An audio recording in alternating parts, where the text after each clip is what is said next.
Hello, friends. Dr. David Katz, another COVID reality check. And this time I want to be a little more focused. There are two issues, it seems to me, that are getting a lot of attention right at the moment. One is what to do about schools, and the other is what's the deal with immunity. So I'll try to make this fairly brief. I wrote a piece on Medium with my colleague Kelly Close, who is an expert in disaster response, emergency physician, and a mom. And we agreed that schools could and should open because the risks to kids of exposure to COVID on average are substantially less than the risks of riding the school bus. On the other hand, that equation really does change with out of control viral spread in parts of the country because frankly, the protection of the parents and grandparents and the adults in the schools, the teachers, the administrators, is really paramount. And it's hard to imagine how you could orchestrate a reasonably well coordinated return to schools in the midst of a pandemic surge.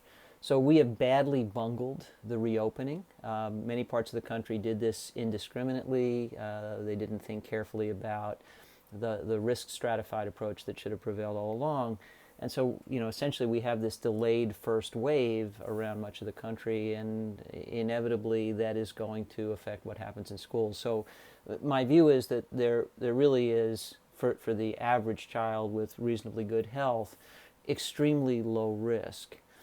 But that's not really the whole story because if kids get exposed, there's the potential for families to get exposed. What happens when parents go to the schools to pick kids up? It just becomes a potential mixing bowl. Absent a robust set of policies to make sure that people who cannot safely get through exposure to COVID don't get exposed, don't get infected, it's not safe to open up schools. It's really not about the kids. So again, in general, I favor letting kids go back to school, but I also favor sensible policies that mitigate against uncontrolled viral spread.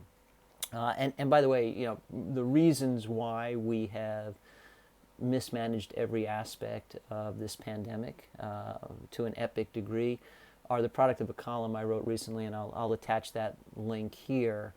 Epic pandemic mismanagement. But having done that, we did not lock down in time. We locked down excessively when we did. We never risk stratified the population. We never let people stay out in the world who could have safely done it. We never had policies in place to differentiate based on level of risk, who needs to be protected, who doesn't. And then we opened up indiscriminately. So having bungled every step of this, we've now created a scenario where it does not appear in many parts of the country safe to send kids back to school. Really unfortunate, but that's about where we are. And so we need to get ourselves out of this mess. And then the other issue, and this one maybe requires a little more commentary, is what's going on with immunity, because there's so many daily headlines, so many conflicting points of view. So here's my perspective, and I'm not an immunologist. I'm a public health physician trained in epidemiology. I certainly have a vastly better than average understanding of these issues. But there are specifics about SARS-CoV-2 where I would gladly defer to virologists and microbiologists, and there are specifics about elements of the immune system response where I would defer to others. But I'm reading all the literature, keeping up, and trying to make sense of it. My impression is that a substantial portion of the general population has a partial native resistance to SARS-CoV-2 because we've been exposed to other coronaviruses, we've had colds from them, and that has stimulated our T lymphocytes, and they recognize the similarity between this coronavirus and those coronaviruses. It's not an absolute level of defense, but it means if you have a modest exposure, you're very unlikely to get this infection. We also now know that many people who are exposed to COVID-19 don't make antibodies we can measure. So we know they've had exposure, but we're still not measuring antibodies. And that seems to be because they have activated T lymphocytes and they're reacting with something called secretory IgA, which I talked about last time, which is not part of the antibody test we do. We test for IgM and IgG, but not this more superficial variety of antibody. But that also contributes to some degree of immunity, and then there are people who make antibodies. One of the things we've heard recently is the immunity may only last a few months. But that doesn't mean we know for sure that if you get exposed again in just a few months, you're vulnerable to getting severely sick. What it means is if we're measuring antibodies in the blood, those levels go down in a few months. Well, antibodies always go down following an infection, and it's just a question of how long it takes.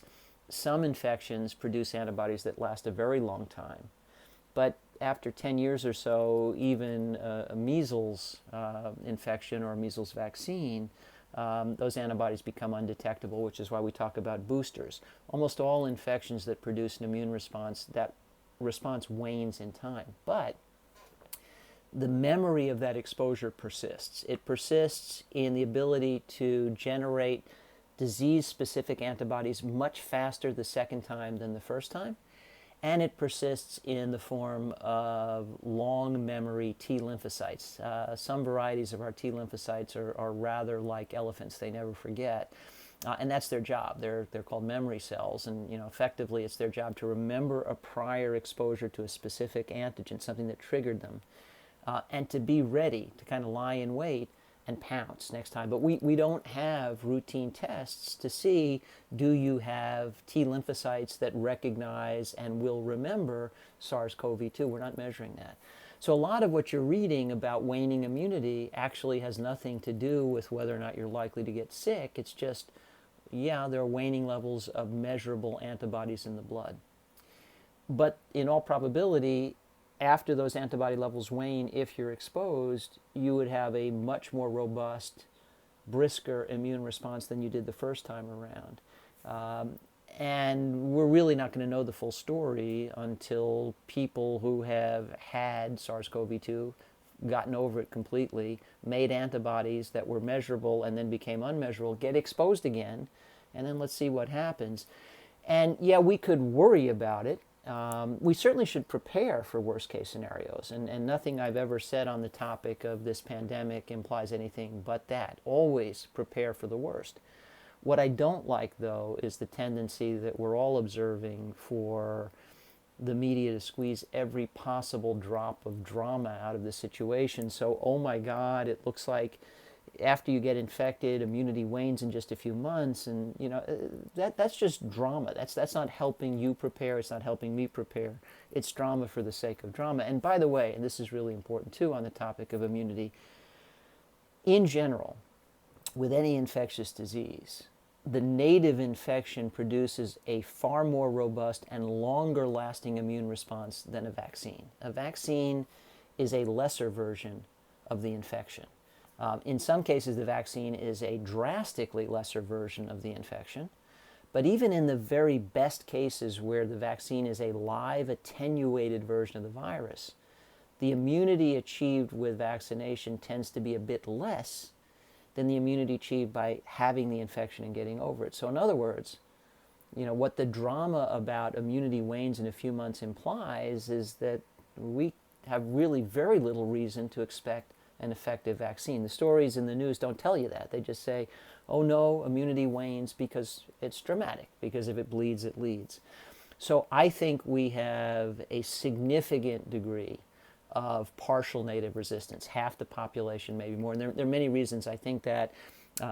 Basically a number of studies on seroprevalence, studies on mechanism, studies on T lymphocytes, studies on secretory IgA, lots of evidence there. I think many people are fighting off this virus with T lymphocytes and secretory IgA are not making antibodies in the first place. I think people who do make the antibodies we measure, IgM, IgG, those levels will wane in a few months, but that doesn't mean your immune system has forgotten. Memory T cells are going to remember. The capacity to regenerate those antibodies at need will be there. So I don't know that it means we're comparably vulnerable the second time around. I think we're probably not. We don't know for sure, and that's a critical element in all discussion you hear about COVID. You hear somebody who tells you they know absolutely for sure what's around the next bend, run like hell in the other direction, because it's a new pathogen. We're learning every day. There's a lot we don't know. I'm not sure about any of this, but my impression, I live in the world same as you. I have family same as you. I have 80-year-old parents. I have people I'm worried about.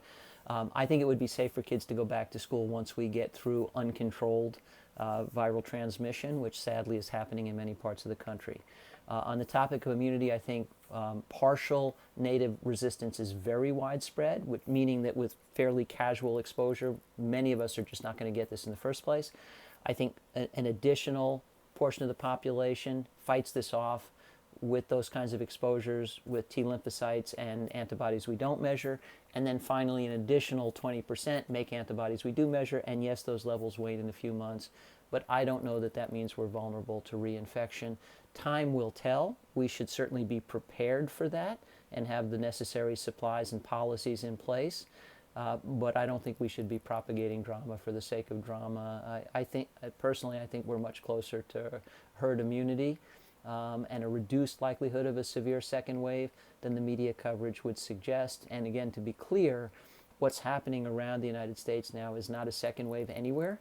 It's a delayed first wave. It's the inevitable consequence of flatten the curve, lock everything down, open it up indiscriminately without a plan for phase two. All right, that's today's update. I'll be back when I've got more to say.